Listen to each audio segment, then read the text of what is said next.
Carla Abellana sinugod sa ospital dahil sa taas ng lagnat. Aniya napapagod at nahihirapan na daw siya. Humihingi siya ng dasal na sana ay gumaling na siya sa kanyang karamdaman.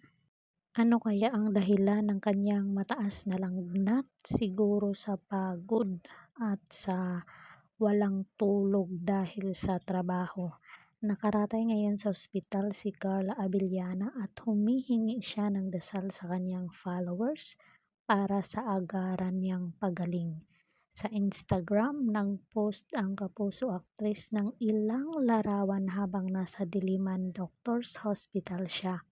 Makikita sa larawan ang IV drip at thermometer na 39.6 Celsius ang kanyang temperature. Lord, please heal me. I've been in so much pain and discomfort, saad ng aktres sa kanyang caption doon sa Instagram.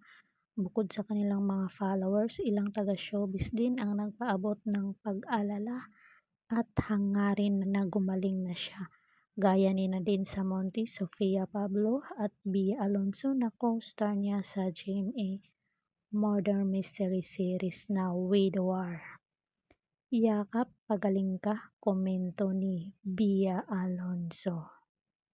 Sana ay gagaling na nga ito si Carla Abellana para makapagbalik trabaho na siya. Anong sa inyo dito mga marites? Comment down kayo dyan para mabasa natin ang inyong naging pahayag. Don't forget to like, share, and subscribe para ma-update kayo sa ating mga latest chika dito sa showbiz. Huwag mag-atumiling i-ring bell all niyo ako. Hanggang sa muli and God bless us all. Thank you so much.